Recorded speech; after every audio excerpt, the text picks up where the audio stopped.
voy a dar introducción a esta edición, que entramos ya en la recta final de este ciclo de políticas locales en clave de género organizadas por la Diputación de Sevilla.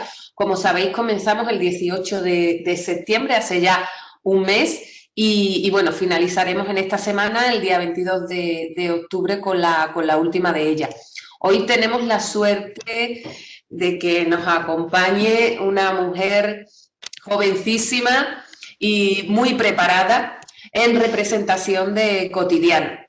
Cotidiana es una cooperativa creada allá por el 2017 de arquitectas andaluzas, cuyas fundadoras son Isabel Martín, que es quien nos acompaña en la mañana de hoy, Cristina Alba y Eva Morales.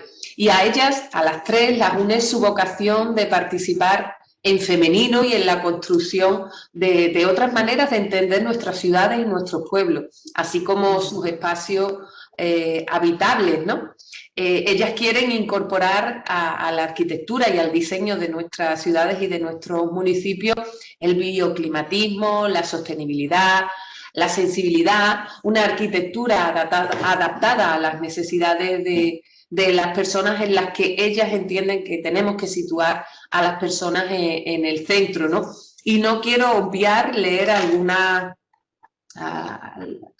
algunos méritos destacables de su currículum, así como los consorcios o las entidades de las que participan y en las que forman parte, ¿no? Porque en esta trayectoria tan corta de 2017 a 2020, bueno, pues hay que valorarles eso, haber conseguido el mérito Mis Climas Cotidianos, acciones didácticas para una arquitectura que cuida al clima y a las personas, seleccionado por la Bienal de Arquitectura de Venecia en el pabellón de España este agosto 2020, y Bioclimatiza tu cole, premio Germinador Social y premio Escuela de Son Energía en 2019. Creo que hay que destacar los alcances, como digo, de esta cooperativa. Ellas forman parte también del Consorcio Andaluz de Impulso Social, la CAIS, de la Red Internacional de Arquitecturas Colectivas y de la Red Planea, de la Red de Arte y Escuela. Participan en espacios de pensamiento y acción en torno a cooperativas de viviendas y adaptabilidad, ciudad, arquitectura y vida cotidiana, los cuidados en el centro, y vuelven a aparecer en este ciclo de conferencias los cuidados. Creo que es muy importante el término y el concepto dentro del feminismo que estamos abordando. Como decía, climas cotidianos, arquitectura ecosocial, infraestructuras educativas sostenibles para el siglo XXI. Bueno, toda una trayectoria muy extensa y muy interesante, y que, bueno, que yo quiero ya dejar a Isabel Martín que nos hable, que nos cuente, para poder aprender muchísimo de vosotras y trasladarlo a todos los municipios de la provincia de Sevilla. Así que, una vez más, muchísimas gracias por participar de esta aventura y enhorabuena por vuestra implicación y por vuestra participación. Muchas gracias.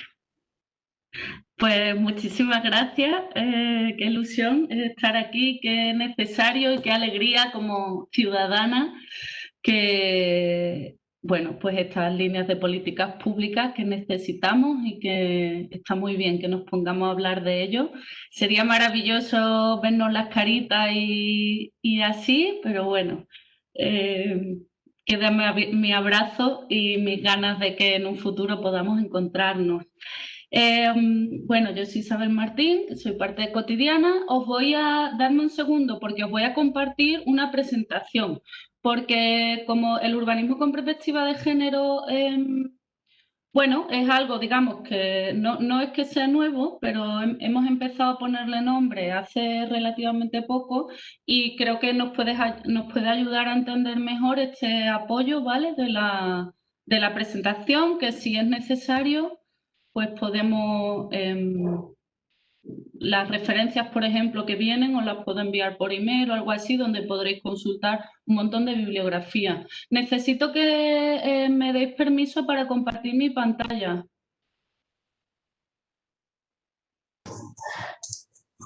Ya está, Isabel. Vale, gracias.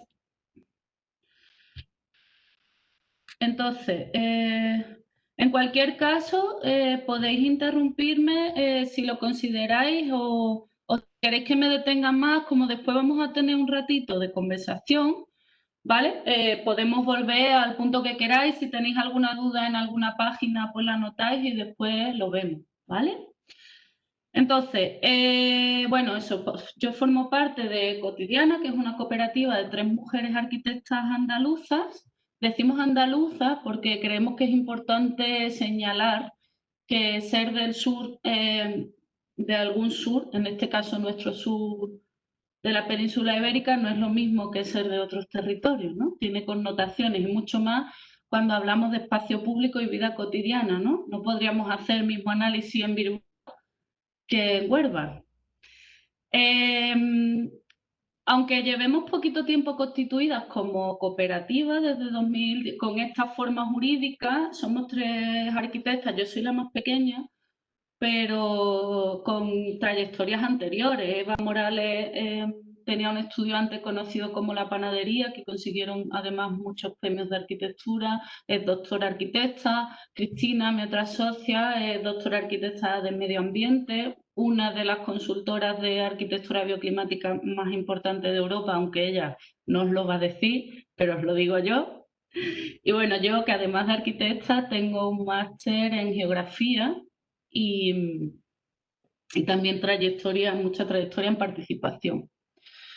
Nuestras líneas estratégicas, bueno, primero, no lo he dicho, voy a presentar un poquito la cooperativa, ¿vale? Para que nos situéis. La sede la tenemos en Sevilla, yo soy de Huelva, un pueblecito pequeño, Cristina es gaditana y Eva de Jerez, Sevilla. Y la sede la tenemos ahora mismo en Sevilla. Nuestras líneas estratégicas son las estrategias urbanas sensibles, que como hemos llamado, ahí engloba el urbanismo con perspectiva de género, el bioclimatismo y ecosistema urbano y arquitectura para la vida cotidiana. Así arrancamos con estas 3 líneas, sabiendo que iba a ser muy difícil poner esto en pie, porque es muy innovador y en lo innovador a veces la demanda no es tan, o sea, hay que hacer mucha pedagogía para que llegue a ver la demanda, ¿no? Pero bueno, hemos conseguido en estos 2 añitos y medio largos hacer converger esas líneas. Entonces, han aparecido las líneas de infraestructuras educativas sensibles y ecofeminismo aplicado a los colegios, que incluye una parte de intervención con perspectiva de género en el cole y con la pata de arquitectura bioclimática, pero también en las pedagogías en el cole. Hemos conseguido entrar a las aulas para, bueno, pues sensibilizar, capacitar en esta preocupación ecofeminista del entorno que nos rodea, del entorno cotidiano.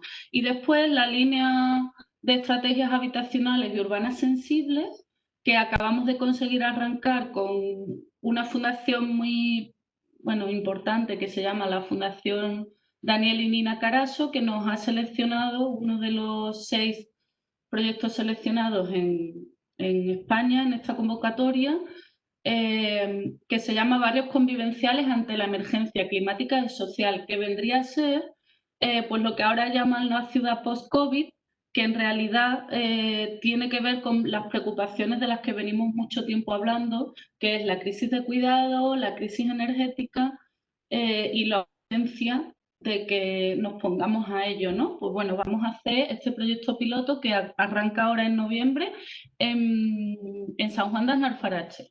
Va a ser el proyecto piloto, en un barrio de allí. Y bueno, pues los servicios derivados de estas líneas estratégicas, esto lo tenéis en la web, yo no me enrollo mucho más. Y cualquier duda lo podemos ver después.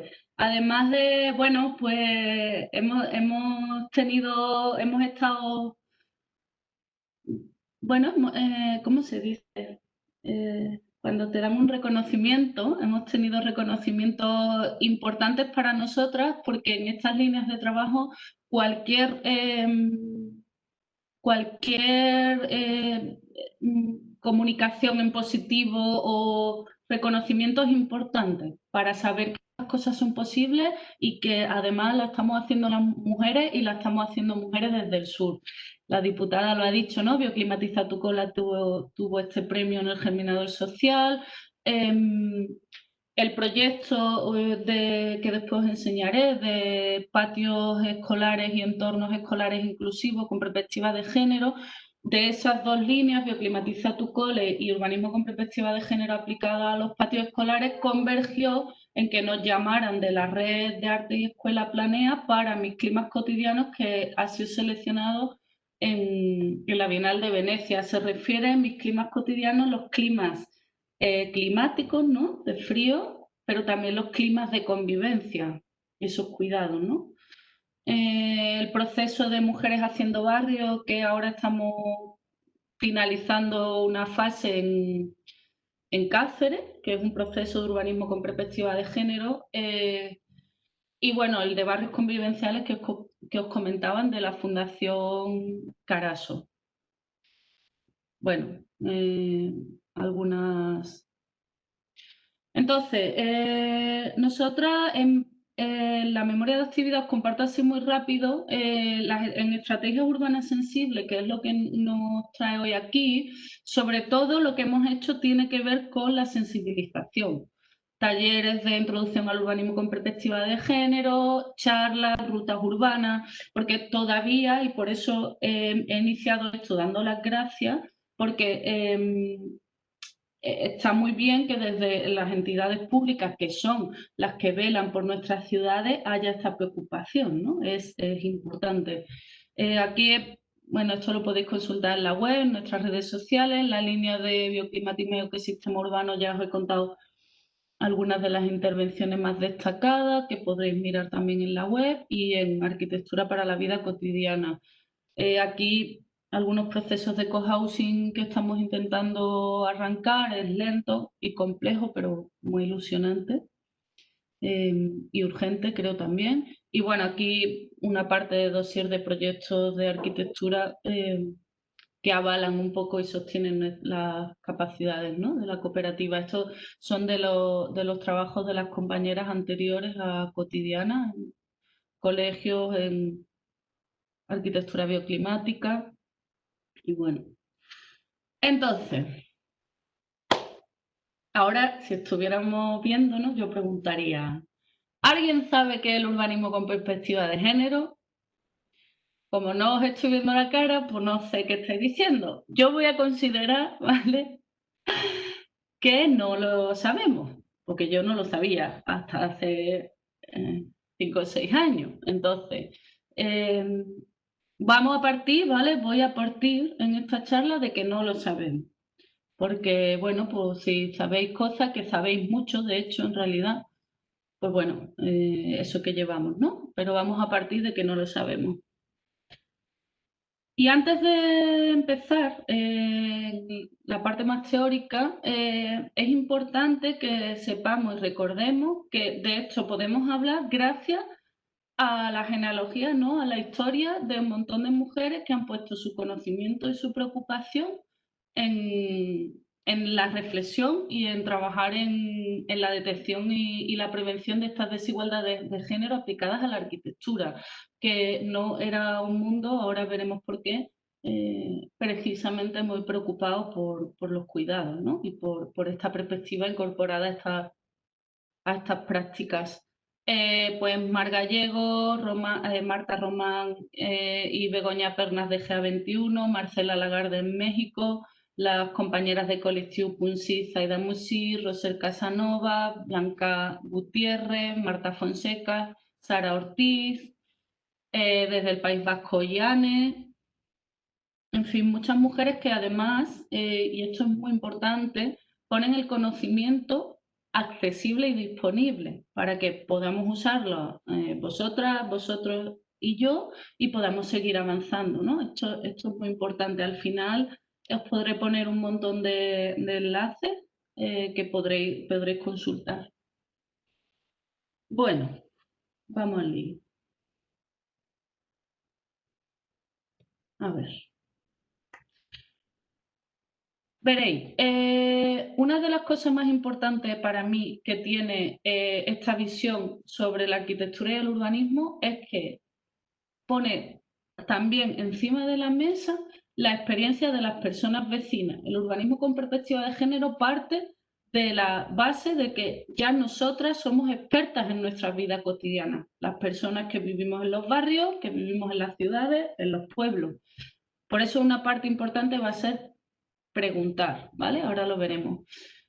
Entonces, la charla está organizada como unas preguntas iniciales de cada tema en relación a nuestra experiencia, una parte un poco teórica que tiene el objetivo de que aprendamos a ponernos las gafas violetas de mirar la ciudad, de mirar los pueblos, y después en cada capítulo voy a lanzar algunas preguntas para que con la experiencia que tenemos, un poquito de teoría, bueno, nos aproximemos a evaluar nuestra vida cotidiana. Ahora mismo yo sé que sois personas técnicas, pero antes de personas técnicas sois personas vecinas. Esto me parece importante porque no va a ser una teoría en el aire, sino en nuestros cuerpos, ¿vale?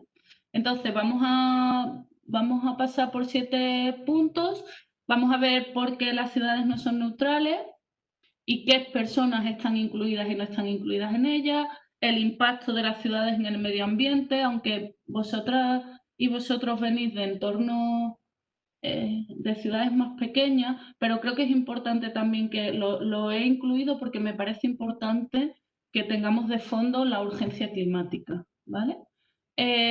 Vamos a ver por qué el origen de las ciudades, poniéndonos las gafas del urbanismo con perspectiva de género. Vamos a ver cómo serían esas ciudades inclusivas que tendrían que tener. Después vamos a ir a una parte más práctica que es qué variables o qué preguntas tenemos que hacerle a nuestras ciudades, a nuestros pueblos para saber si están siendo inclusivas, si son igualitarias. Y después os voy a traer algunos ejemplos, os he traído un par de ejemplos de proyectos que hemos hecho o que estamos haciendo, algunas herramientas que son muy útiles y ya después la parte de referencias, ¿vale? Que eso la podremos pasar por un email. Para que no tengáis que estar apuntando, lo pasamos. Entonces,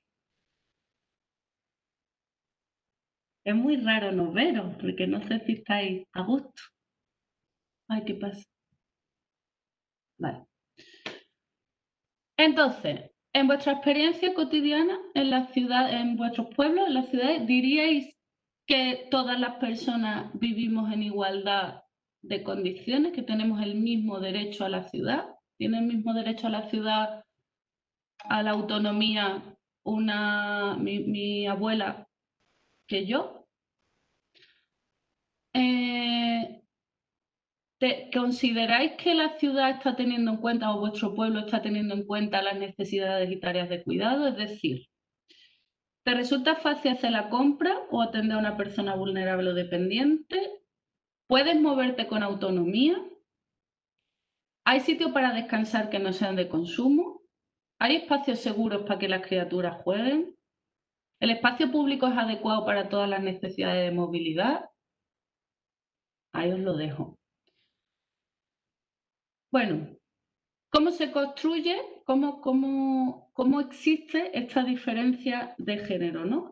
¿Por qué existe o de dónde viene, ¿no? Esto ya entiendo que lleváis ya muchas horas de webinar y ya lo sabéis, pero bueno, lo recuerdo así muy rápido. El género educacional, cultural, y aplica unos roles que se atribuyen al género masculino y al género femenino como normales. Y desde ahí se construye la sociedad. Entonces, lo que utilizamos es el género como unidad de medida, como herramienta de análisis para ver las diferencias en los usos de los espacios por ser mujer, por ser hombre u otra identidad sexual y hacernos conscientes y visibilizar la diferencia entre unas actividades y otras y los privilegios. No vamos a analizar, digamos, quién hace esa tarea. Lo que vamos a decir es que esa tarea existe, ¿vale?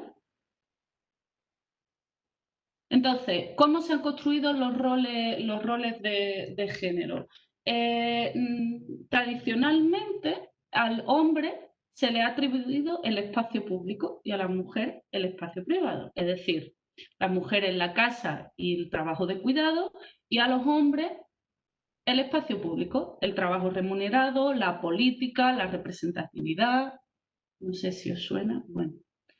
Y además de atribuir esas diferencias de roles, se le ha dado tradicionalmente más valor en el imaginario colectivo a lo público, a todo lo que ocurre en el espacio público, es decir, a lo que está atribuido, que lo realizan mayoritariamente los hombres. Las tareas reproductivas y de cuidado se han considerado tradicionalmente que se realizan en el espacio privado y que es responsabilidad de las mujeres realizarlas, ¿no?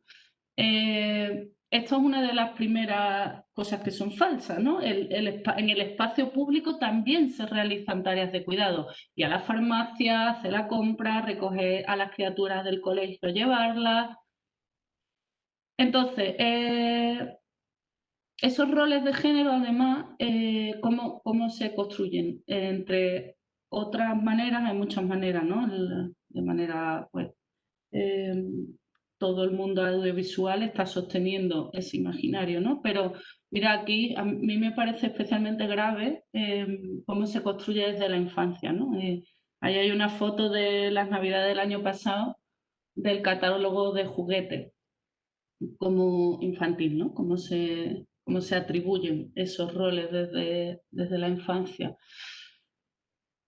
En el INE, la encuesta sobre las personas con empleo, el tiempo medio a las actividades de cuidado, ¿quién continúa? Esto es estadística, es la encuesta de la última, que es de 2015, encuesta nacional de condiciones de trabajo.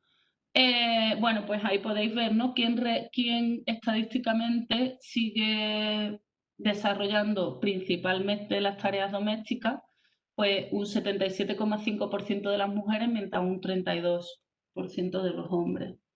En cualquier caso, las ciudades inclusivas, las ciudades que incluyen la perspectiva de género, favorecen la vida cotidiana de cualquier persona, porque cualquier persona que ejecute, que realice esas tareas de cuidado se va a ver beneficiada. Lo que ocurre es que todavía a día de hoy, culturalmente, a las personas que más vamos a beneficiar es a las mujeres, porque siguen siendo mayoritariamente las que realizan esas tareas, pero cualquier persona que tenga que realizar esa tarea se va a ver beneficiada. El espacio público, el espacio político. El espacio político no es un espacio para las mujeres, es un espacio masculino. Si abrierais hoy un periódico, la portada, el inicio web de un periódico, veríais cómo a un simple vistazo los espacios políticos están ocupados por los hombres y la toma de decisiones mayoritariamente está tomada por los hombres. En 2018 solo había 15 mujeres jefas de Estado en todo el mundo. Y en la mayoría de esos países era la primera vez que había una mujer jefa de Estado. En Europa, a 2020, solo hay 7 números. El espacio público también apoya la generación de los imaginarios de los roles de género, por ejemplo, cosificando y objetivizando, perdón, el cuerpo femenino. Esto es un mapa mío de una época que vivía en otra ciudad y, bueno, pues como la publicidad desde casa hasta el sitio donde iba a trabajar a coger el metro, pues continuamente mandaba un mensaje cosificador, ¿no? Del cuerpo femenino. También eso está contribuyendo a los roles de género, ¿no? ¿Qué imaginario, qué es normal sobre el uso, sobre la mujer en el espacio público, ¿no? La mujer en el espacio público para ser vista, sexualizada.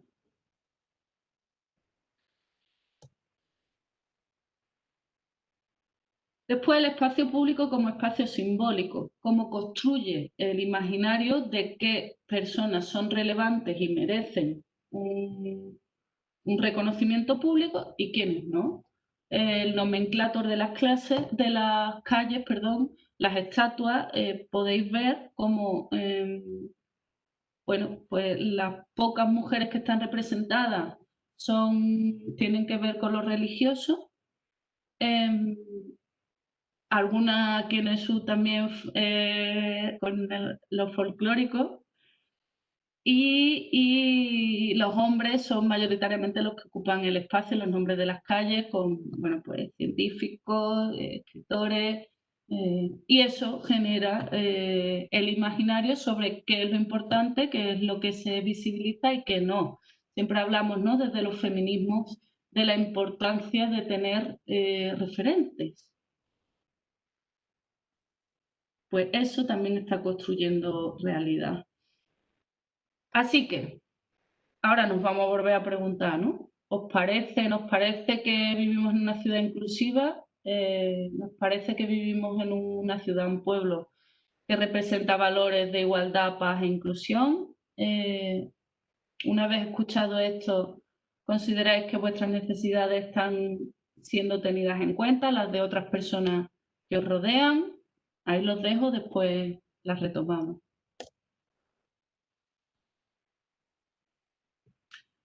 Vamos a poner un poquito ahora una mirada ecofeminista que incluya el ecofeminismo.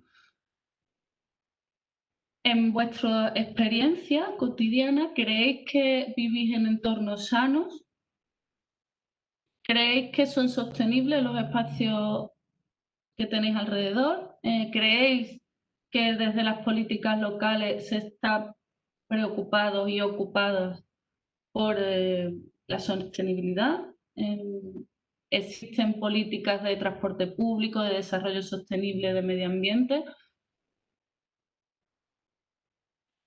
La isla de calor urbana, desconozco los casos de los pueblos en los que estáis, eh, pero bueno, con el urbanismo que aplicamos en las ciudades, los tipos de materiales, las soluciones constructivas, los usos, estamos favoreciendo o no, normalmente no, la isla de calor urbana, que es un problema grave. La temperatura normalmente de las ciudades, de los entornos habitados con respecto al rural, sobre 7 grados más. En los que podemos incidir. Las políticas urbanas de intervención y regeneración urbana pueden mejorar mucho los microclimas urbanos y tenerlo en cuenta a la hora de diseñar o de regenerar alguna zona del territorio. Lo paso rápido porque no quería dejar de nombrarlo, pero entiendo que no son las principales preocupaciones de las personas que nos escuchan. En cualquier caso, después, si queréis, podemos volver atrás.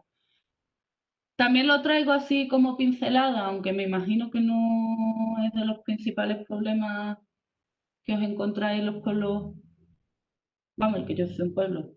O sea, que en mi pueblo este problema empieza ya a aparecer, que es la soledad urbana, la salud y los cuidados. El espacio público debe garantizar que las personas vecinas puedan conocerse y encontrarse.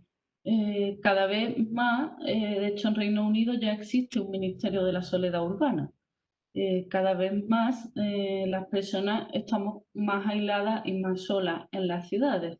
Y el espacio público y las políticas urbanas sobre la regeneración pueden favorecer mucho este acercamiento, ¿no? Yo siempre lo digo, para mí una ciudad inclusiva hay una unidad de medida maravillosa que es si mi abuela puede sacar la silla a la fresca o no y encontrarse con las vecinas. Eso es un indicador de calidad de vida urbana, ¿no? De calidad de vida y de no soledad.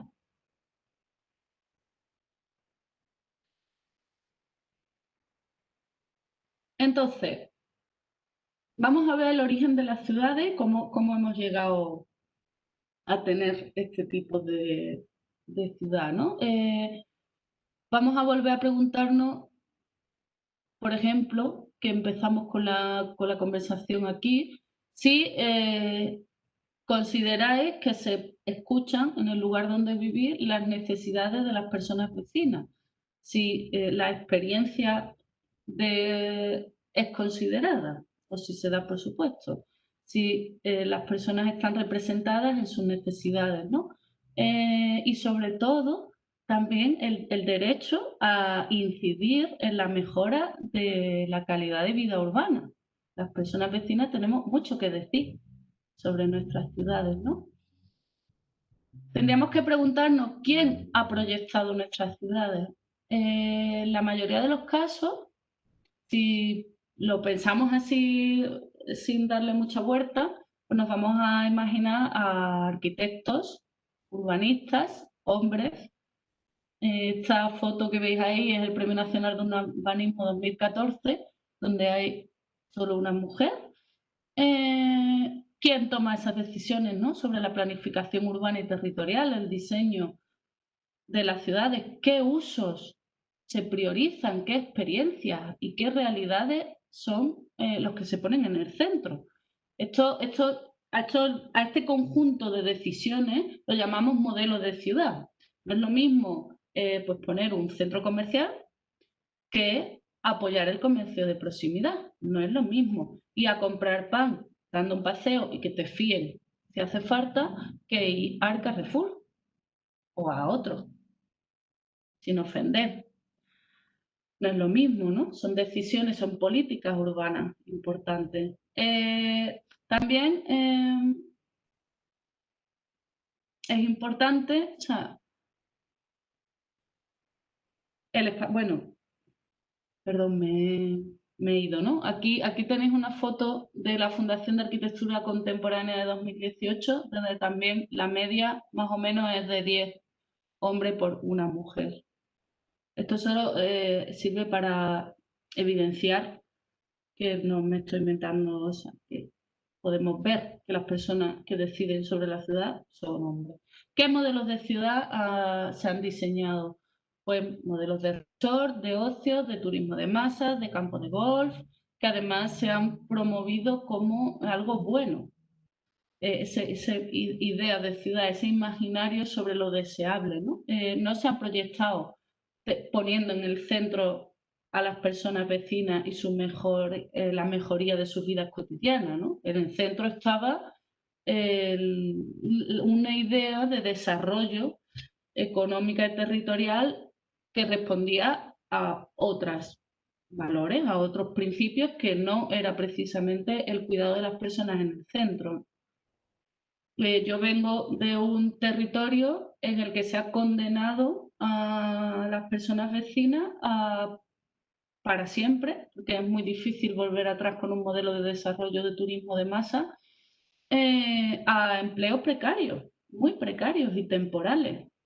Las personas de ese territorio se van a tener que ir, nos hemos tenido que ir por decisiones de políticas de desarrollo local. También el impacto en el modelo energético y en el planeta, ¿no?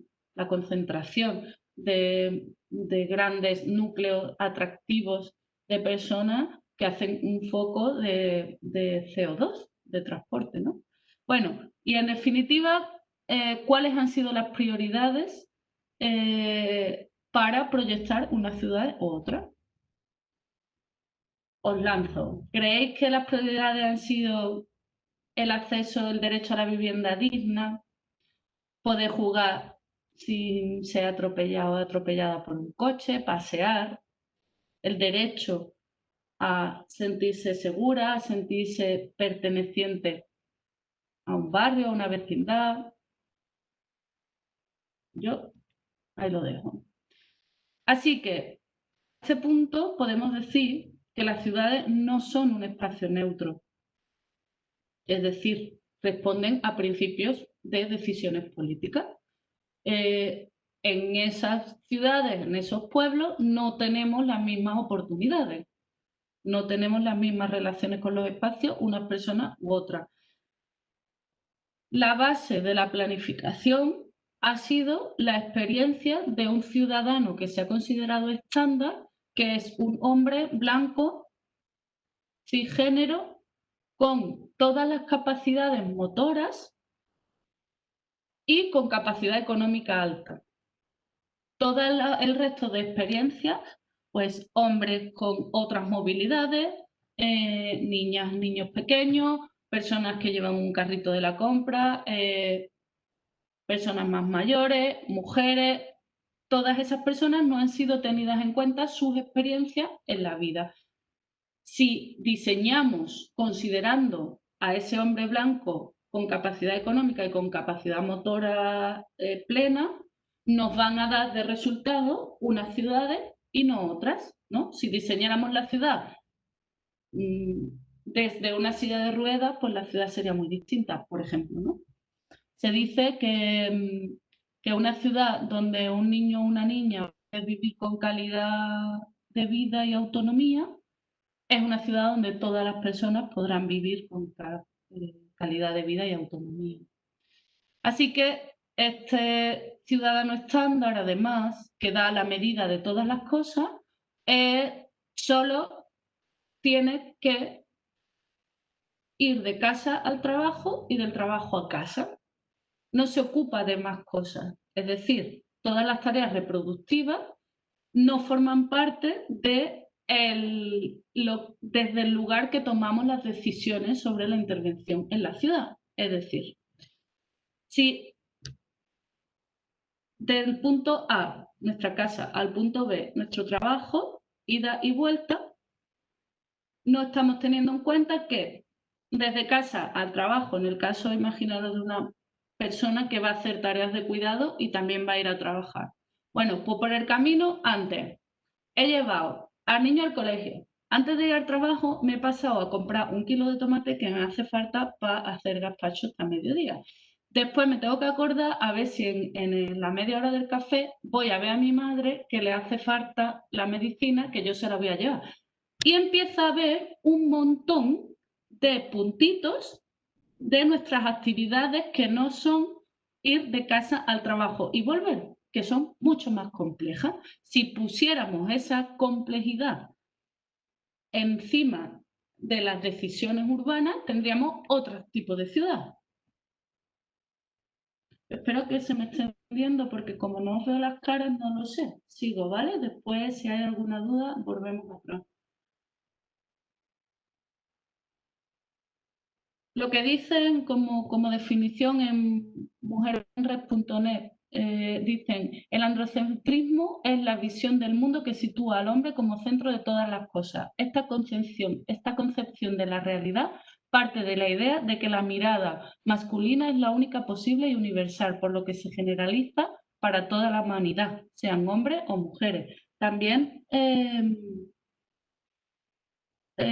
considerando a otros hombres, o sea, no todos los hombres están dentro de este. Estoy mirando cuánto tiempo llevo, me estoy enrollando muchísimo, que es muy interesante, ¿verdad? Bueno, entonces, la planificación, y esto lo leo literalmente de Collective Pulsit, y voy a ir más rápido porque os quiero por lo menos enseñar una parte práctica, ¿vale? La planificación neutral y universal no existe. La neutralidad ignora la diversidad social relacionada con el género, origen, clases sociales, etnicidad, religión, identidad sexual y de género, diversidad funcional, etc. El urbanismo con perspectiva de género permite visibilizar las vivencias, percepciones y experiencias de las que son protagonistas las mujeres y que han sido sistemáticamente invisibilizadas y poner en valor las tareas de reproducción y los cuidados. El urbanismo feminista aspira a erradicar las desigualdades y romper con los estereotipos de género. ¡Ole! Bueno, ahora nos tendríamos que preguntar, ¿no? Si, de nuevo, si creemos que el lugar en el que vivimos responde y atiende a todas las necesidades diversas que se dan en esa ciudad. Voy a pasar un poco, vale. Se consideran 4 esferas, pues, de la vida cotidiana de las personas. hemos dicho que el ciudadano estándar solo representa la productiva de trabajo remunerado, pero tenemos también la esfera reproductiva, que es todos los cuidados, todas las tareas de cuidado que tradicionalmente no tienen valor, como hemos dicho al principio.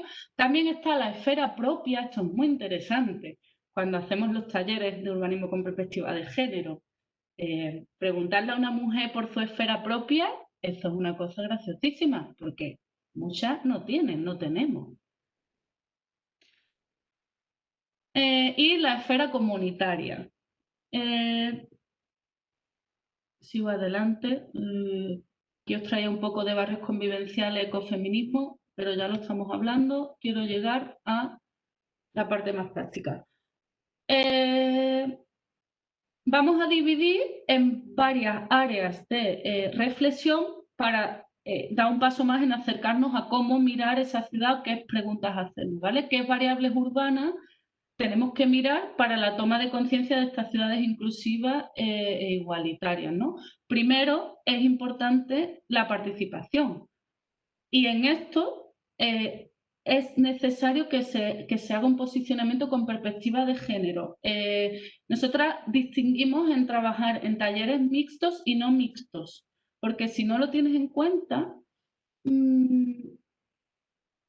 por cultura, las mujeres van a hablar siempre menos en espacios mixtos, ¿vale? Entonces, si queremos realmente dar voz a las mujeres, tenemos que tener eso en cuenta y hacer lo que llaman, me parece horroroso, pero bueno, discriminación positiva. Si no, no se va a conseguir esa escucha que queremos, ¿vale? También los horarios. Cuando se trabaja con mujeres hay que consensuar y ver qué horarios les pueden venir mejor, porque cuando se tienen en cuenta los cuidados, los horarios disponibles son muy diferentes. El espacio público y el espacio de relación y socialización. Los espacios, ¿cómo deben ser los espacios públicos desde la perspectiva de género? Deben favorecer la autonomía y la socialización. Deben ser seguros, accesibles, estar próximos a las viviendas. Deben apoyar las actividades cotidianas. Yo tengo que poder ir con mi criatura a jugar parque y sentarme a la sombra a esperar, por ejemplo. No tengo por qué poder pagar un café para estar sentada en el espacio público. También deben ser diversos, deben tener distintos usos, horarios y están preparados para distintos cuerpos. No todos tenemos las mismas posibilidades de accesibilidad y de autonomía. Los espacios públicos, por supuesto, no deben sexualizar el cuerpo de las mujeres ni exaltar los roles y estereotipos asociados. También deben visibilizar la experiencia de las mujeres, ¿no? Con el nombre en las calles, con historias de mujeres de ese barrio, deben estar representadas, ¿no?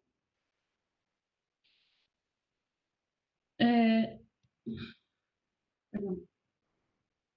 ¿Cómo deben ser los equipamientos y los servicios públicos en una ciudad inclusiva? Deben tener usos flexibles, deben estar todas las partes de los pueblos y de las ciudades, tener lo que llamamos justicia territorial y proximidad. Debemos poder ir caminando a la biblioteca, todas las personas, todos los cuerpos, ¿vale?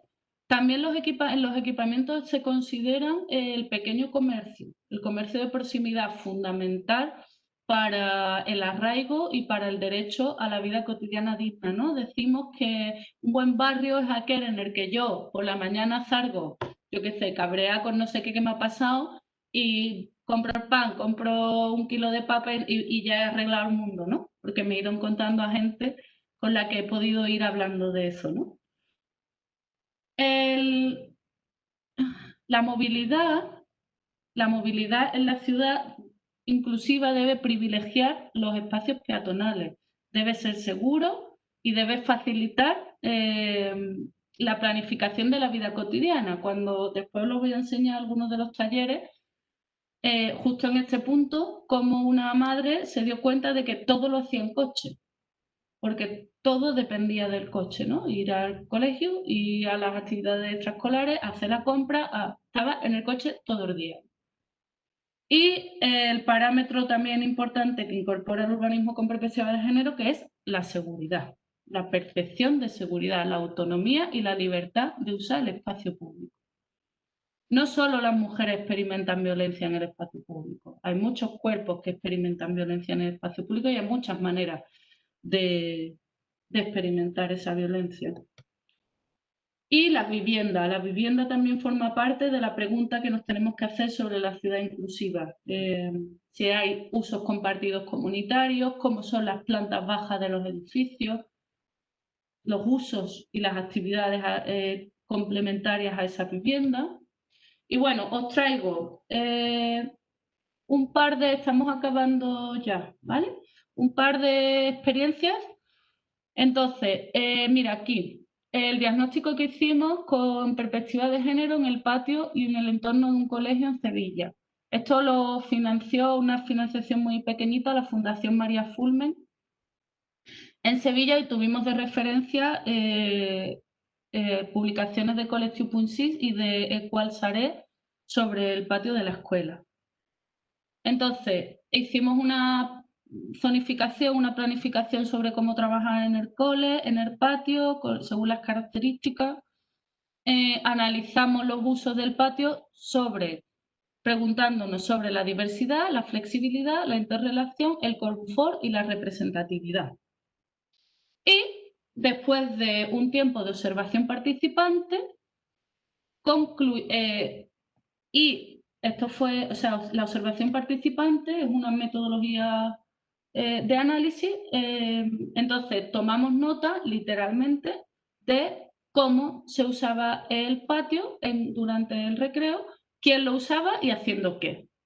Y con eso hicimos unas estadísticas de uso y concluimos. Concluimos, por ejemplo, que aquí, bueno, se va a ver muy pequeñito, pero bueno, concluimos, por ejemplo, que el uso de alta motricidad, fútbol, era los usos que ocupaban la mayoría del patio, que no representaban a la mayoría de las personas que usaban el patio. También descubrimos cómo los espacios que ocupaban las niñas al principio del recreo tenían más posibilidad de después integrar a niños y convertirse en espacios mixtos. Los espacios de uso prioritario de niños eran más difícil que acogieran a las niñas y se convirtieran en espacios mixtos.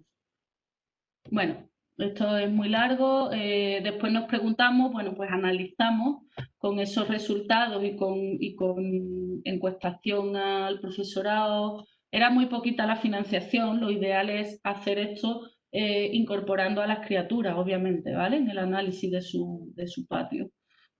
Pero teníamos muy poca financiación.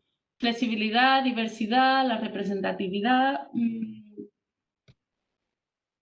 Y bueno, y después hicimos una batería de propuestas, ¿vale? También analizamos el entorno inmediato en función de la proximidad, diversidad, autonomía, vitalidad y representatividad, y qué elementos favorecían y desfavorecían la vida cotidiana en ese entorno escolar, ¿vale? Hicimos unas pequeñas propuestas de intervención.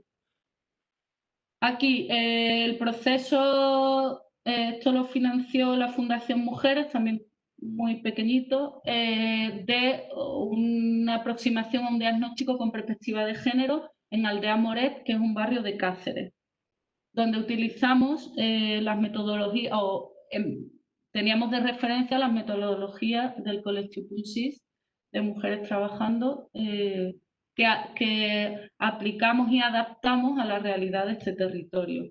Entonces, bueno, por ejemplo, esto lo he traído porque me imagino que sería algo parecido a un diagnóstico en un pueblo pequeño.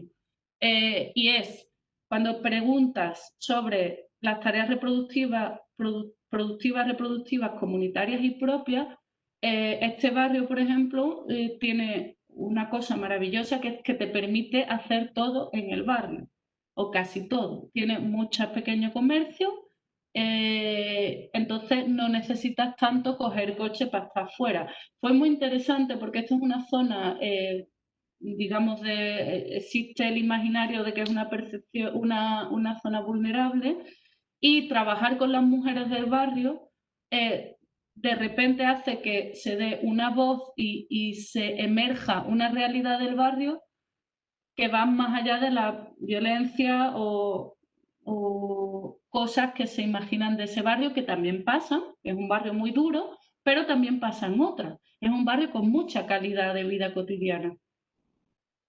Es muy distinto trabajar desde ahí que trabajar desde es un barrio, ¿vale? Problemático exclusivamente, ¿no? También la cohesión social, o sea, bueno, no tengo mucho tiempo, seguimos. Hicimos un cuestionario porque además nos cogió la COVID y entonces adaptamos la metodología a la situación y hicimos un cuestionario que les mandábamos por WhatsApp porque no todas tenían email las mujeres, pero sí WhatsApp. Entonces, que se respondían en 15, 20 minutillos y que tenían las partes que os he dicho antes, ¿no? De espacio público, equipamiento, movilidad, seguridad, vivienda. Y bueno, pues en espacio público eran preguntas sobre diversidad de uso, zona de juego infantil, espacio de relación, espacio intermedio, cualificación, iluminación, mantenimiento.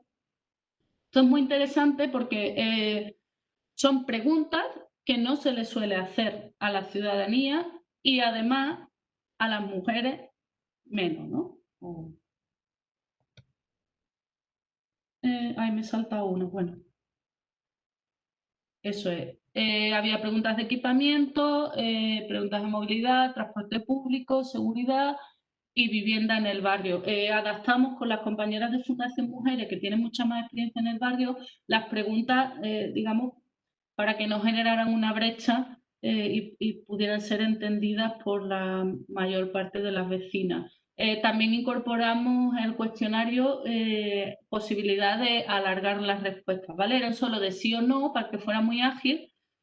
Bueno, y de ahí hemos elaborado un diagnóstico que tenemos que presentar al ayuntamiento y que da una información del barrio que hasta ahora pues, no se estaba teniendo en cuenta. Algunas herramientas para trabajar con el urbanismo con perspectiva de género, el mapeo de estas 4 esferas, ¿no? Las productivas, reproductivas, comunitarias y propias, que te da una lectura de la ciudad mucho más compleja. En lo que llamamos la cadena de itinerarios cotidianos, que te hace ver a qué hora, qué tarea, con quién, en qué medio de transporte y dónde la haces, ¿no? De repente ahí es un mapa de la complejidad de la vida cotidiana de las personas y si la ciudad está favoreciéndola o no, ¿no? En este ejercicio fue este que os digo que hicimos en Algeciras, donde esa madre se dio cuenta de que todo dependía del coche, ¿no? Y bueno, los mapas de vida cotidiana, donde hacen las distintas tareas, también para conocer el entorno en el que eso está ocurriendo. ¿Qué hora es?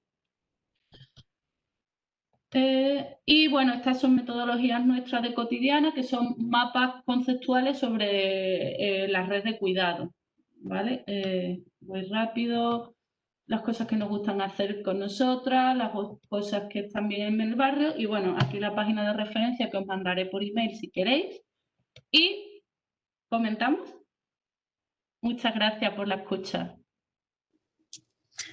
Muchas gracias a ti, Isabel. Yo creo que hubiera dado para un poco más de tiempo escucharte y atenderte. Voy a pasar a leer algunas de las preguntas que nos han formulado por privado y algunas cuestiones que yo también quiero poner sobre la mesa y conocer tu opinión. Aquí Silvia Gómez nos dice: hola Isabel, me gustaría saber si fuera posible un proyecto súper potente para mujeres mayores que vivan solas por diversos motivos, si fuera posible un proyecto como el que han hecho de Ciutat d'Ells, una ecoaldea integrada en ciudades o pueblos para mujeres que viven solas o también ecoaldeas mixtas.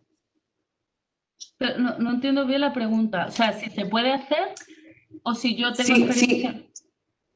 sí sería posible un proyecto de mujeres mayores que viven solas. Hombre, claro que sería posible. Posible y deseable y urgente. O sea, claro que sí.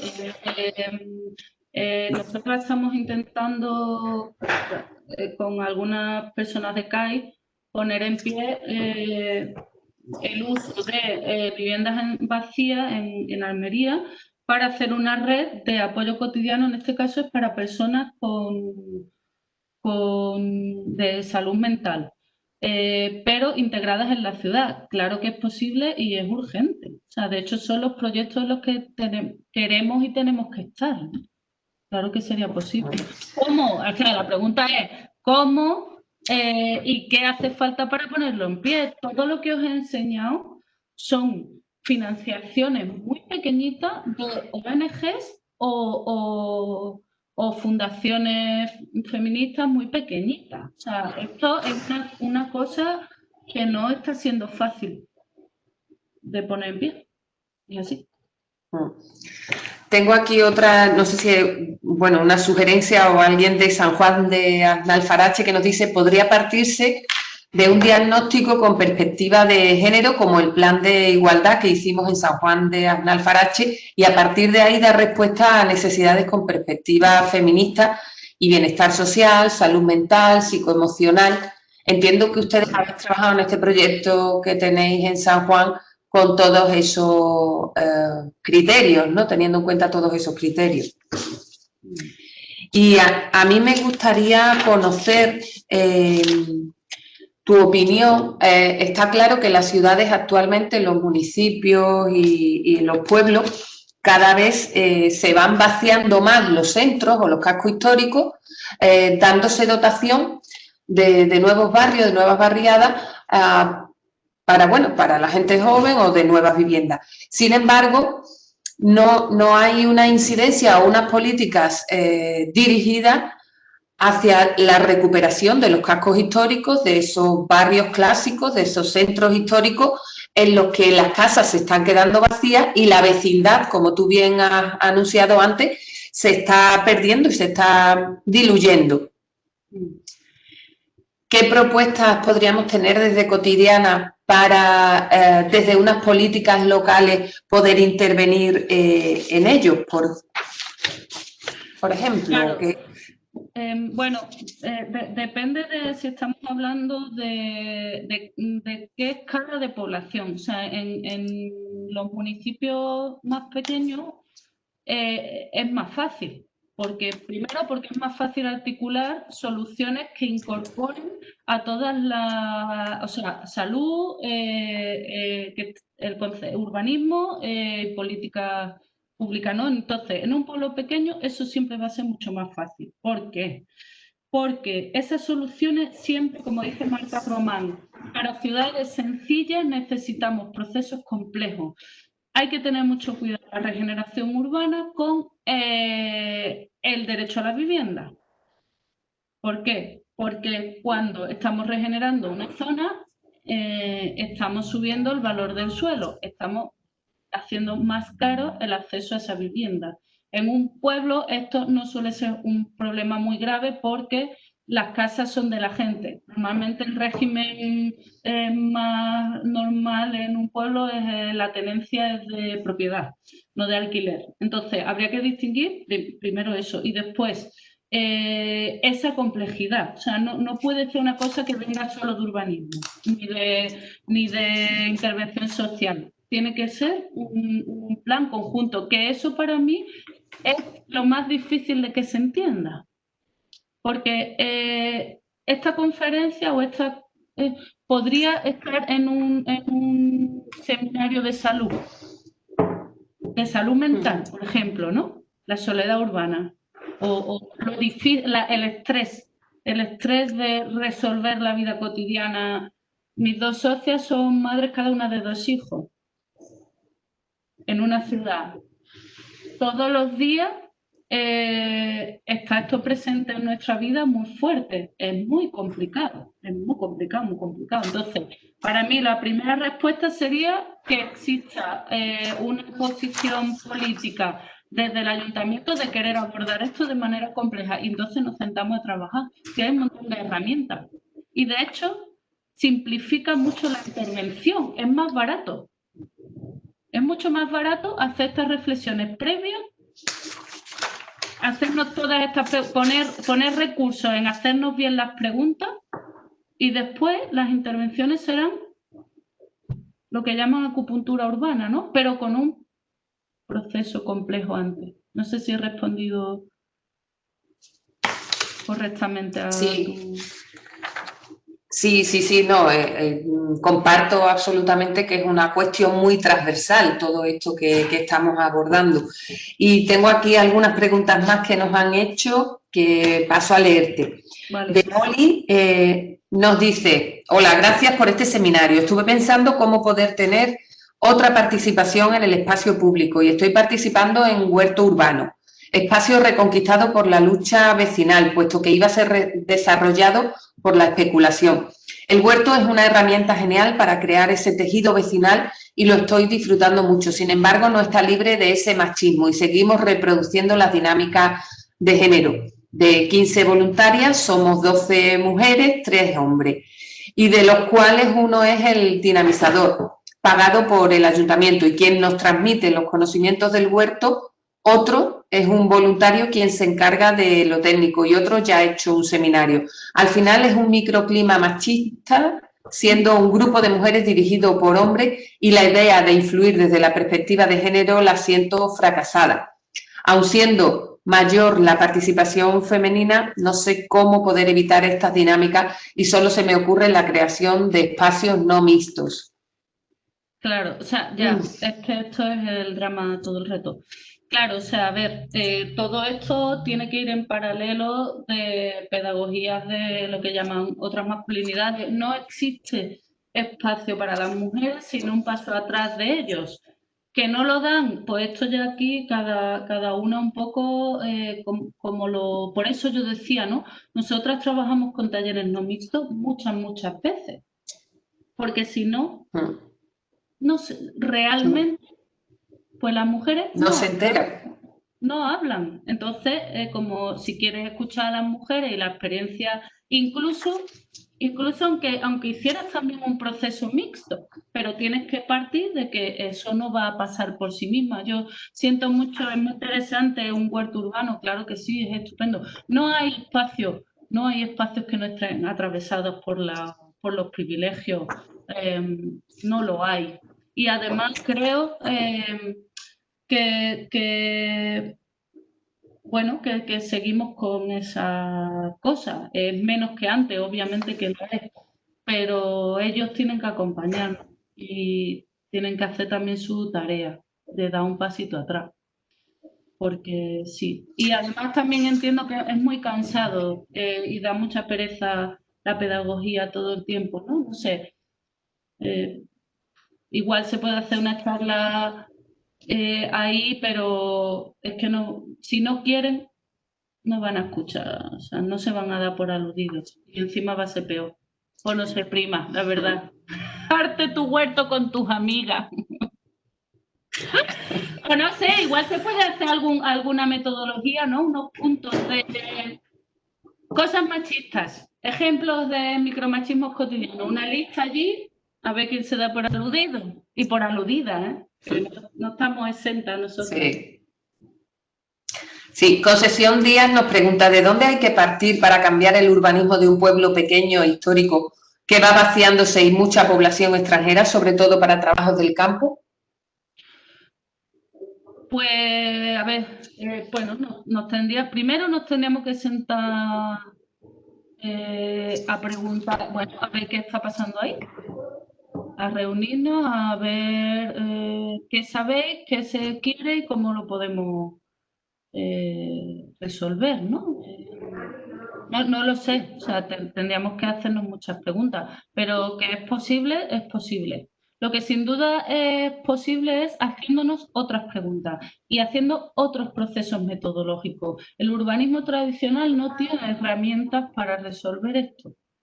Por eso es importante esta metodología y por eso yo empecé diciendo lo importante que era que las mujeres que han reflexionado antes que nosotras han puesto disponibles estas metodologías, porque esas otras preguntas que nos estamos haciendo requieren otras maneras de también, ¿no? El cómo, no solo el para qué y el qué, sino el cómo.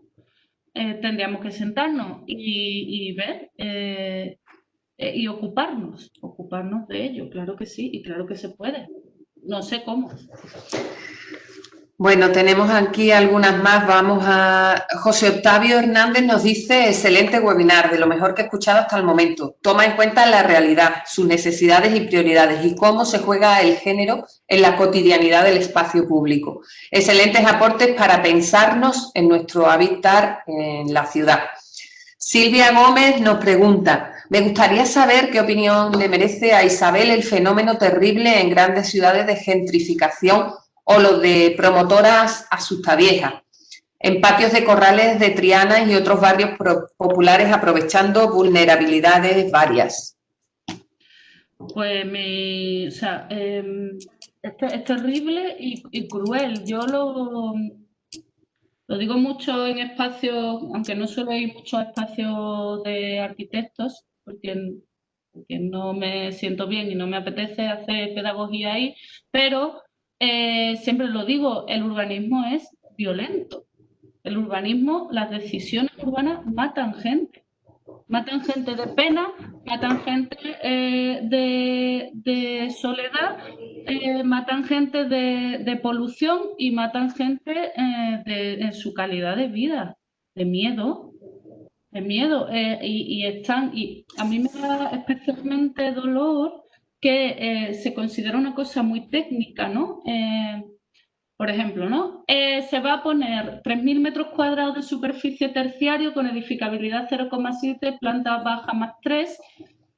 Eso lo que significa es que mi abuela ya no va a poder comprar el tomate anca su frutería, porque 3.000 metros cuadrados de uso terciario es un centro comercial que dentro de 5 años va a acabar con el comercio de proximidad y mi abuela, en vez de darse su paseíto a comprar su tomatito y hablar con su vecina, pues va a estar sola y triste en su casa. Mi abuela se va a morir antes por una decisión de política urbana. Es muy cruel lo que hacen en las ciudades. Aquí tenemos más preguntas, Isabel, de Araceli Orozco Cozar. Dice, me gustaría preguntar a Isabel sobre cómo recuperar la sensación de seguridad en las ciudades y pueblos, que los niños y niñas puedan ir a coles solas o las mujeres se sientan también más seguras, teniendo en cuenta las estadísticas de violencia machista que sufrimos. Pues bueno, primero tenemos que trabajar poniéndole voz a eso, que eso está pasando, eso nos pasa. Y ponernos a trabajar en paralelo, para mí no solo en la detección de esas violencias que ocurren, sino en la pedagogía con las masculinidades, porque estas violencias son ejercidas desde un rol. Y es así, y tiene que ir en paralelo. Pero ya sería mucho, porque ¿en qué está sostenido esto? Está normalizado sobre el silencio colectivo y el silencio de que eso ocurre y de que eso es normal. Y eso lo normaliza. Entonces, primero nombrarlo.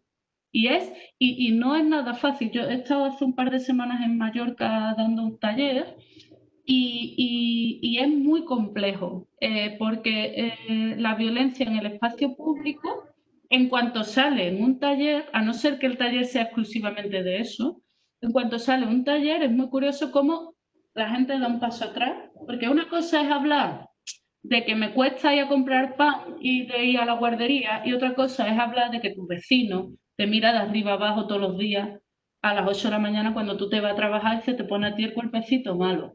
Entonces, de hecho yo no tengo la formación ni la capacidad de trabajar a acompañar esas violencias. Tienen que ser personas expertas, pero que tenemos que trabajarla y preguntarnos, es urgente. Y es urgente que las mujeres nos juntemos a hablar de que esto existe, de que esto nos pasa, todos los días nos pasa. Sí, también nos pregunta José Octavio Hernández, ¿cómo se puede adaptar tu propuesta al contexto actual COVID? Esa es una pregunta estupenda que yo también quisiera responder. No, mira, es una gran oportunidad. ¿Sabéis por qué? Porque ahora las cosas de las que venimos hablando las arquitectas ecofeministas son evidentes. Es evidente que la vivienda tiene que ser un espacio seguro y que tiene que tener derecho a el aire, al espacio, a la azotea de repente es un espacio comunitario fundamental. Entonces, para mí es un buen momento de aprovechar para hacer las ciudades y los edificios y los barrios más habitables. Va a ser más difícil trabajar, hacer la participación. Eso va a ser más difícil, pero que podemos aprovechar. Ahora no tenemos que convencer a nadie de que es urgente que las aceras tengan espacio para que las personas podamos pasar y prioridad al tráfico rodado. Pues ahora es evidente. Es evidente cuando estamos en estado de alarma, no es lo mismo que tú estés en un barrio donde tienes comercio de proximidad, no es lo mismo que bajes, des un paseíto y ahí te encuentras. Yo, gracias a eso que lo pasé sola, fue muy diferente. Porque si viviera en una zona donde no conozco, o sea, donde compro o donde no conozco a nadie, mi soledad es más radical. Entonces, es muy buen momento de que hablemos de esto y de que pongamos el foco. Tenemos la oportunidad, ya es cierto que es urgente, ¿no? Tenemos aquí ya la urgencia climática y de cuidado, pero creo que es un... Ahora ya no tenemos que convencer tanto, ¿sabes? Ya no somos las que hablamos de esas cosas de mujeres. Clara. Bueno, Isabel, yo creo que por ir concluyendo, agradecerte muchísimo toda la bibliografía que nos ¿Has has visto? La he puesto añadido ahí. aquí, las referencias en el chat. Y bueno, yo para concluir voy a leer el mensaje que nos envía Concesión Díaz Rodríguez, o que te envía, que dice: me ha encantado este webinario, Isabel es fantástica, me encanta ver que jóvenes preparadas lo son tanto que hasta son feministas y capaces de aplicar la igualdad en su disciplina. Una estupenda ponenta con gran sencillez, como lo hacen las personas brillantes. Muchas gracias, Isabel. Muchas gracias. Os Un dejo ahí mi placer. email y nos encontramos por el mundo. Muchas gracias. Adiós. Adiós, gracias.